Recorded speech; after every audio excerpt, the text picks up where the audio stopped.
Hi everyone, today we're going to be doing short horror stories. We bought this rundown house, my boyfriend and I.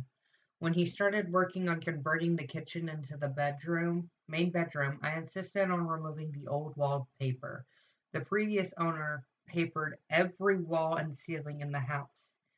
It's a lot of work to remove, but it feels so good to get rid of it. The best feeling is getting a long peel, like when your skin peels after a bad sunburn. I turned it into a game on the hunt to rip the longest piece possible. I noticed there was a person's name and date under a corner section of the paper in every room. I couldn't help but investigate and Googled those names. What I discovered left me speechless. The names all belong to missing people, and the dates match the day of their disappearance. We notified the police, who sent the crime scene team.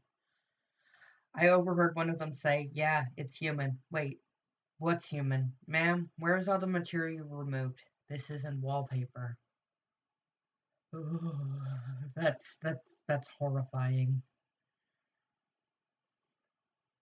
I stood there watching as my future father-in-law held his precious daughter's hand as he walked down the aisle, tears in his eyes as the wedding march played in the background, reminding him that in a matter of minutes he would be witnessing me hold his daughter's hand and slip a ring on her finger. He reached the altar and I finally held her hand, grinning from ear to ear. I've never been this happy before. My bride's father then got down on his knees and started begging. I did what you asked. Just please give my daughter back to me. I glared at him. He was ruining this beautiful moment. Shut up. If you sit down and enjoy the wedding, maybe I'll tell you where I hid the rest of her body. Ugh, that's messed up. Oh no. A father went to say goodnight to his son, as it was routine, since he knew his son would have trouble sleeping if he didn't. It was sort of a silent tradition between them, one he never forgot to attend. The room was dimly lit by the lamp, and the father could clearly see there was something unusual about the kid tonight. He looked the same, just with a huge grin that drew from ear to ear. "You okay, buddy?" he asked. The son nodded, still grinning, before saying, "Daddy, check for monsters under my bed." The dad chuckled and got onto his knees to take a look. There, under the bed, was his son, his real son. Pale, trembling, and scared to death, he whispered, "Daddy, there's someone on my bed." How horrific. Every night I relive burying my comrades from the war in my dreams. Not because of the night terrors, but from the scratches on my arms and dirt on the floor every time I wake up. Someone's being haunted. Mommy has a bad habit of going out every Sunday night, so Daddy and I always go get ice cream together after dinner, just the two of us. After dinner time, I go to the kitchen to see what Daddy is cooking, but he's not there. I saw a note on the counter that said Mommy and Uncle James were going somewhere together. I'm not sure. I don't read that well. I find Daddy in the garage. I shut the door behind me like I'm supposed to. Daddy is in the front seat, the car engine turned on. It seemed like we won't be having dinner tonight, only ice cream. I get in the back seat behind him since I'm not a big boy yet.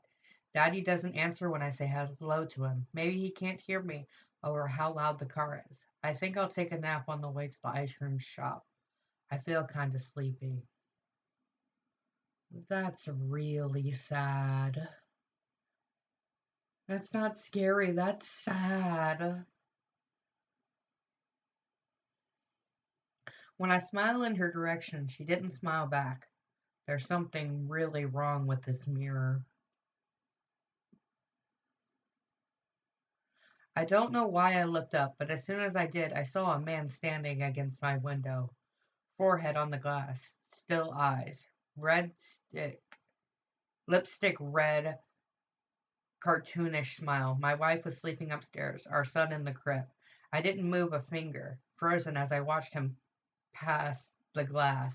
With his creepy smile still there, he put a hand up and slid it down the window, watching me with piercing eyes. I just stayed there, unable to move, feet still in the bushes I was pruning, looking into my house. He stood against my window.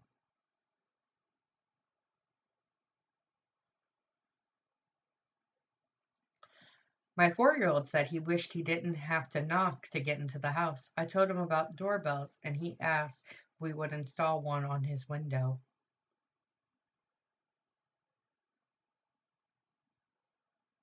Every night, my brother and I used to knock on the wall separating our bedrooms. After I came back from his funeral, I still could still hear the knocking.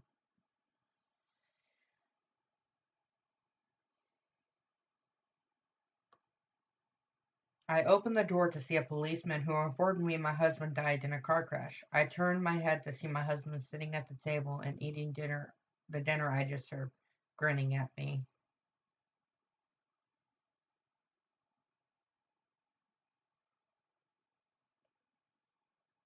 I was on my way to school when something in the woods caught my eye. I couldn't get it back. It had been 315 days since the outbreak, 187 days since I realized I might be the only survivor, and 3 days since the two of us found each other in the wreckage of the world and made me feel like everything was going to be okay. After so long alone, I almost forgot that the first sign of infection is hallucinating imaginary people. Oh no. Well, that's all for today. I hope you enjoyed the video. If you did, leave a like and don't forget to subscribe if you like my content. And have a wonderful night. Bye.